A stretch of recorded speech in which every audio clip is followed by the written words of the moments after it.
We think thinking is the only thing that matters. And guess what else we do that's yang? We believe.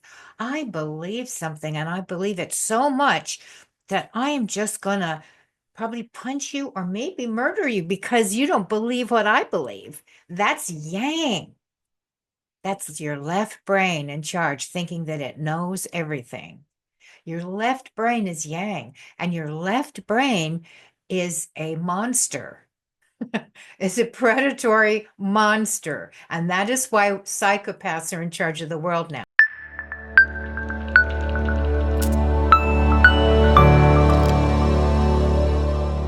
All right, so what's my topic for today? My topic for today is the black fat lady statue. What did I say? The fat black lady statue. Yeah. I read an article by a guy on Substack, Donald Jeffries, and I like him. He's good, but he's a guy. So, I read people that I don't always agree with because um, the nuance, it's just like, what's the nuance in this? Okay. Um, the underneath part, we call that the sotto voce. What is the sotto voce of this particular ideation? What's the underneath part? Where is the tender underbelly of this dissertation? See, that's where I go. I go to the deep underbelly. Ah, the fat lady. What's the underbelly story of the fat black lady statues dressed in ugly clothes? Just modern, ugly, nothing beautiful or, yeah, no, just, and standing like a dump, just like a dumpy dump. Now, what's going on? What's going on? All right, so I'm going to show you stuff now. All right. First, I'll show you the black lady. Here we go.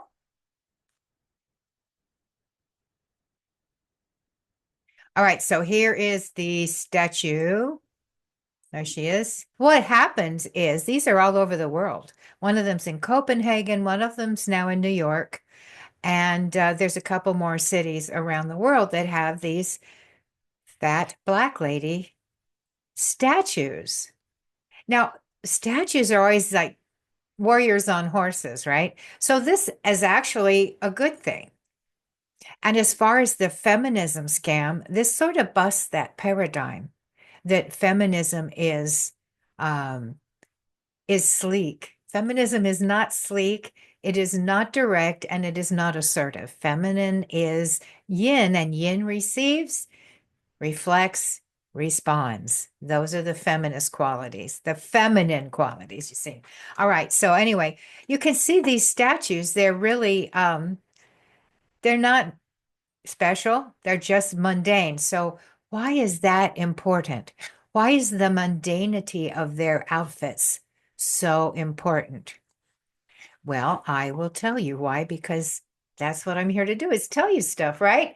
So these sweatsuits, I mean, honestly, I don't like it because I am a Libra moon girl. So for me, my comfort level is I have to look nice.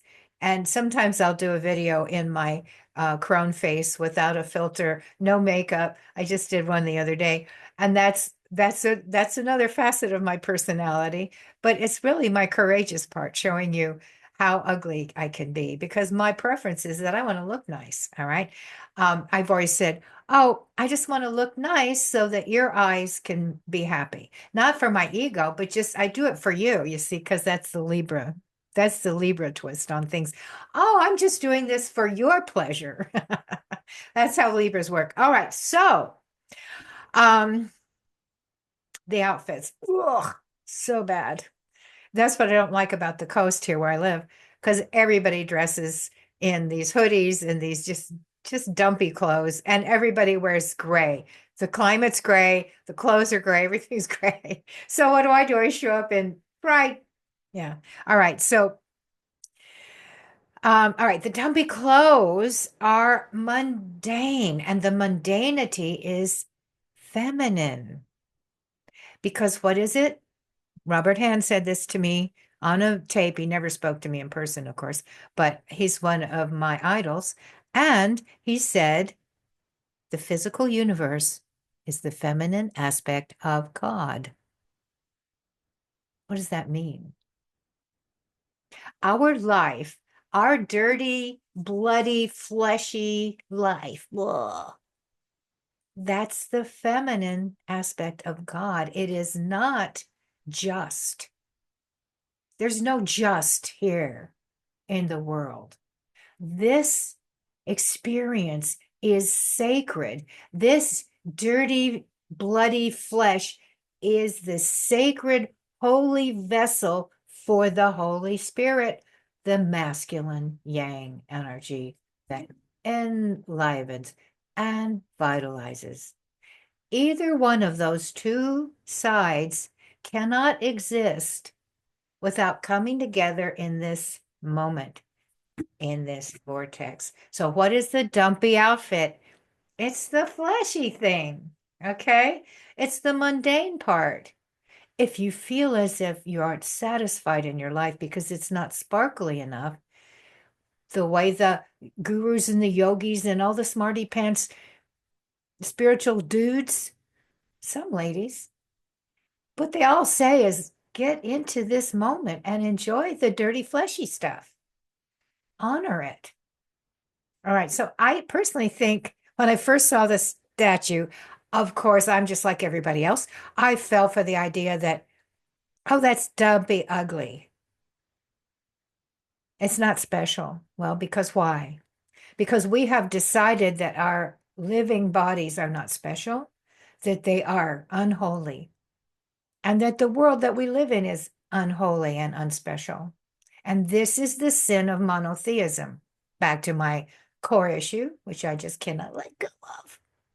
All right, so these are the ladies. Now let's get more to the story. I have more to the story. Here we go. The Black Madonnas are all over Europe. When the Christians came, they made paganism bad and wrong. And so they took their dark goddesses and just interpreted through the Virgin Mary icons. And so, they were just, the Madonnas have, see, here's the Virgin Mary. The reason it's Virgin and Mother, the reason the Mother is a Virgin is because they've combined two archetypes into one. So as I showed you before, they've just double timed it. They've said that the Virgin, which is this Venus, is the mother. So they're combining that. So Virgin is the maiden, right? And then the mother is the mommy. So the Virgin is pre-motherhood and the mother is motherhood. Anyway, so you see what they do. But now they had the dark goddess, and those were the snake handlers, and gotta have some coffee.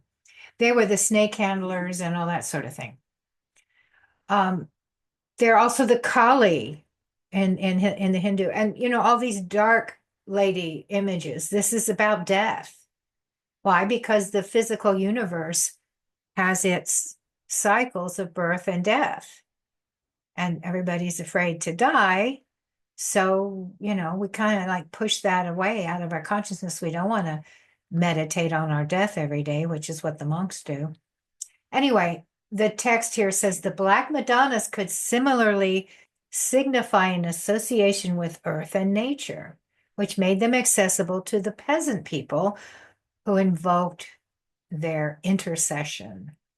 Seeds germinate within the earth and make renewal possible. Hence, blackness is associated with fertility because soil is black. But black is also connected with wisdom and esoteric knowledge. Black Madonnas are particularly seen to possess hermetic knowledge and powers of wonder working. Making new people is pretty amazing, right? Some suggest that the blackness of these Madonnas was the result of the figures being made from woods of ebony or cedar to represent their antiquity and origins in the Holy Land, and thus their antiquity. In fact, color was relevant as a symbolic category in early Christianity. In this symbolic sense, blackness is interpreted as a metaphor of grief, but can also signify Mary as the crucible through which the Christ assumed material form. Hello, the vessel. Why did these icons multiply during the 11th and 12th centuries? French scholar Jean Hany believes that during the early Christian era, the pagan icons were forbidden and thus hidden, which would explain their apparently miraculous discovery in the ground or a cave under the disguise of represented the Virgin Mary. Okay, I really like this interpretation. I think it's spot on and it explains it quite nicely. And I would like to add to it this bit about made from wood. This is so profound because in the Bible, and I'm no Bible person, but I watch a Bible guy. Oh, what is his name? I watch this Bible guy, and he talks about all the ancient mythologies from mythology and Bibleology. And one of the things that he talks about is that if you look in the Bible, there's all these stories about cutting the ash tree down, destroy the ash tree, go to and destroy all these bull worshiping people. Well, and cut down all their trees. What? The ash grove is a holy place. Why? Because it's the goddess's place. They were murdering the goddesses, the other gods. Because this Christianity is this monotheistic one God religion. Well, why is it just set in stone in Modernia that there's one God only? And everybody's so sure of that. It's like, wait a minute, that's this very short period of time for this idea. It's an idea, it's a belief. We made it up. Well, we also made up the many gods. But the many gods really fit into what life is really like a lot better than just the one, because the one promotes this singular thinking, which is very yang and destructive. All right, so my point is, I love this little piece in this article because it says, there's more to that this is subterfuge. The black lady, the fat black lady is fertile. She will make more people. She is holy. She's the holy vessel that holds her holy partner, her father, her son. Now, I sometimes think that this whole thing has to be parsed out by Christianity because they can't handle the idea that she that her father, that her partner, her man, her lover is the same energy that is her partner, and she gives birth to a son who is then will be her partner, her lover. They can't handle that circular sexuality. And honestly, I think that has a lot to do with the prudery of Protestantism. Because Protestantism really got down on the idea of no lady God in Protestantism. Catholics have angels, they have lots. Catholic is a pagan religion.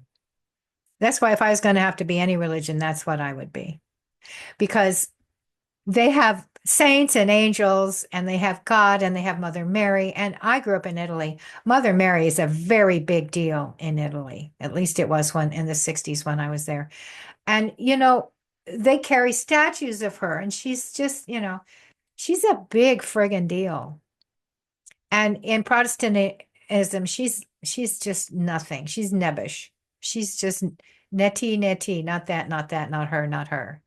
So what I'm saying is, we've gone through these evolutions of our spiritual perspectives. And right now we're going through a perspective of bringing the goddess back, but we've got to be more understanding of who she really is, who is this lady? Who are we ladies? And that's why I'm calling feminism a fraud these days, because it's not asking us women to understand our own bodies in a way that's realistic and to take our feminine power and use it in this recycled way that we do. It's telling us to go out and act like men. Using your head is not feminine. I'm not feminine in this persona where I'm talking to you, where I'm delineating stuff. This is my yang version. When I'm doing my femininity work, which I do a lot, I am in my cups. I am deep in my center. I'm sad. I am dramatic. I'm feeling, I'm the, and I'm singing sad songs and I'm dancing around and wiggling my body and feeling and because the feminine aspect is the sensual experience of being. So there you have it. Fatness is also the largesse of the feminine because the feminine represents the physical universe, the bubble, the gigantic black cold bubble in which the light shoots the little light of sperm, one little tiny sperm, one little thing piercing in, and the energy explodes. She's gigantic. She's magnetic.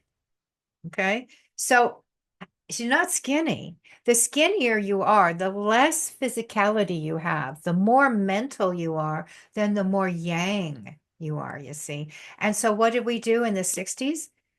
We wanted to say gay rights are okay. We wanted to say it's okay to be gay. So that was a big thing in the 60s. We had to learn to accept the gays and the blacks, right? What did we want to do? We wanted to we wanted to be fair. We wanted to have a level playing field. And fashion. So then men started designing clothes for women. And these gay men, a lot of these designers were gay men. And what do they like? Well, they like a slender man. They don't like a bosomy, chubby lady. That doesn't turn them on. So who did we get? We got Twiggy. Yeah. So if you're young, you don't remember, but this girl, I mean, her knees are touching and she's so thin, she's anorexic.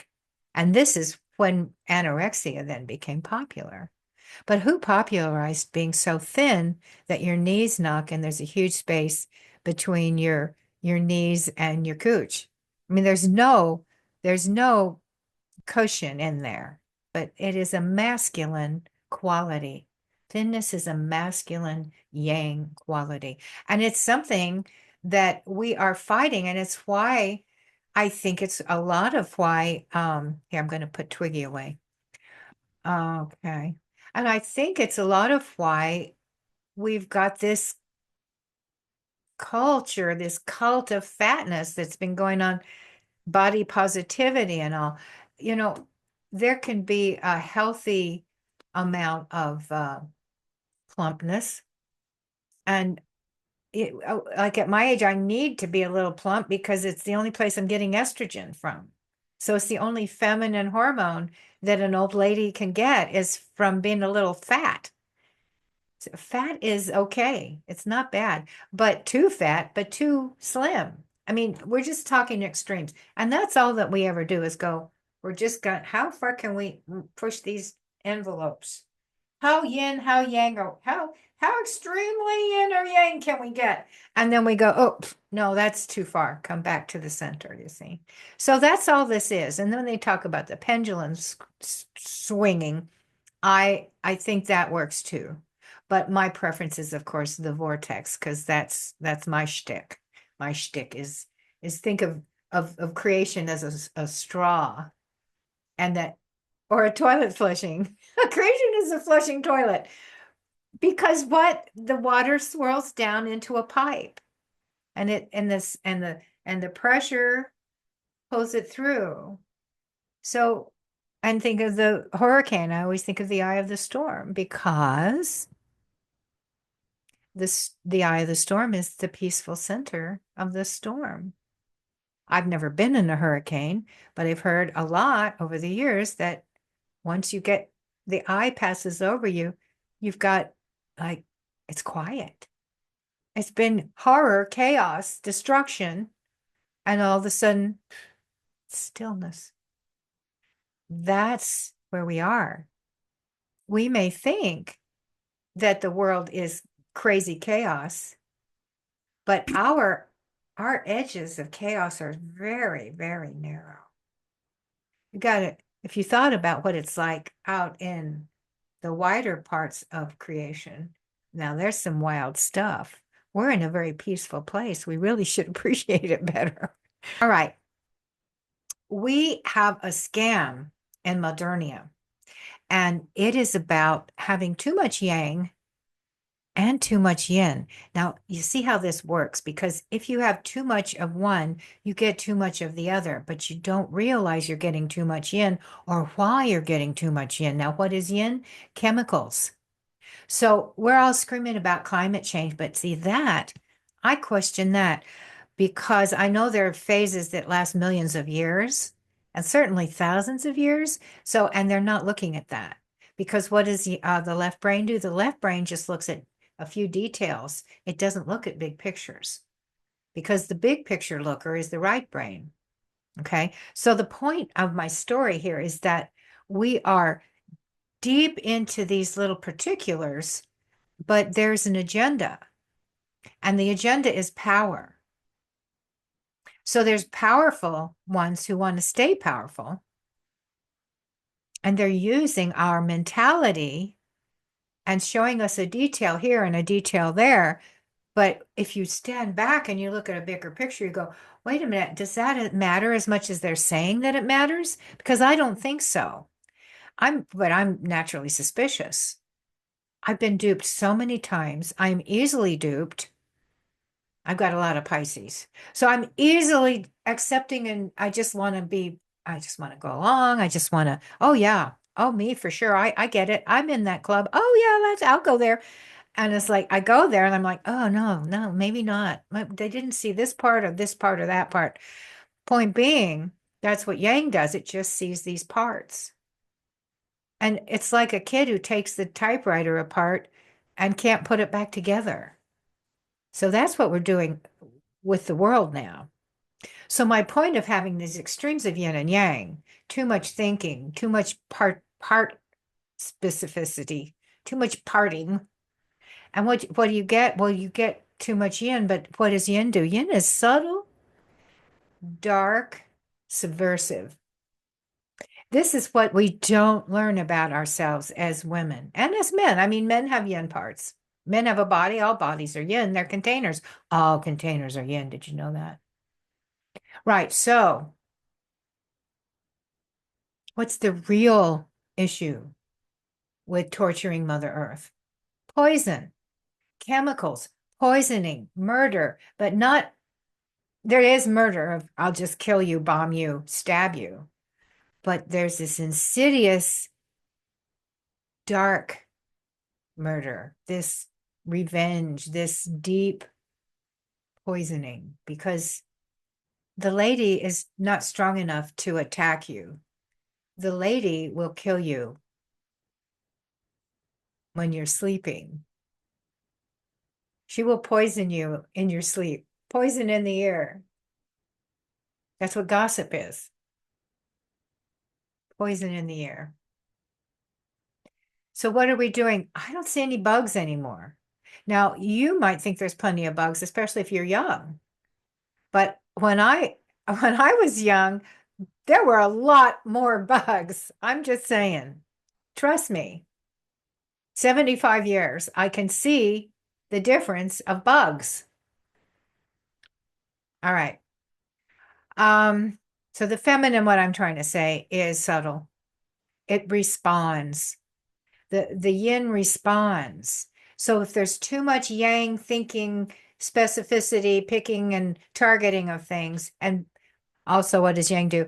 I and knowledge, and I know this and I'm right. If there's too much of that, the backlash of that, oh, where'd my light go? Come back, light. Oh well. The backlash of all that overthinking is these subtle responses that are poisonous. That's why it's so dangerous to misinterpret the feminine. I think that's what bothers me the most about it is that um the feminine scam, right? Because femininity, they're telling us to only be aware of the top part of our iceberg. Just, you know how an iceberg, the little tip is out of the water, but underneath is this huge bolus of ice. They're telling us to ignore the bolus of ice and just be aware of our assertive parts. I was in a class the other day with my people, and very, very lovely. We have really good discussions and stuff in the classes. And I'm doing this. And she says, oh, well, see, you're charming, you're lovely, and you're doing you're charming. I'm like, and she's like, that's you're feminine, you're so charming. It's like, no, charming is yang. I'm in my yang persona right now. I am decorated, I am presentable, I am thinking, I am targeting, and I am asserting. I'm assertive, I'm confident. Those are yang. The problem that we're having is we've told women to be charming, assertive, and all the yang qualities, and we've told men to not be that. So they're all just shrinking back. But see, men don't know they're men. How can they understand the cold, dark, icy part of the iceberg? Not so much. We hurt the men when we take their roles. Now, it's true that men have taken the yin roles of the grandmother. Saturn has been completely appropriated over the millennia by men. But that's for another video. Saturn is not father time, it's mother time, just in case you were wondering where I'm going with that. But I've got other videos about that too. All right, that's enough. That's plenty. Your attention span is probably, mine certainly is. My attention span is now broken. I've said enough. Please like me, like my stuff. Please subscribe and go to my Substack. Blah, blah, blah. Really like it when you do that. If you like what I'm saying, if you think I'm saying important things, not because I'm so smart, but because the gift I've been given is these experiences that I've had. That's why. Because if I share these with people, maybe, just maybe, it will make a difference in the world. Thanks.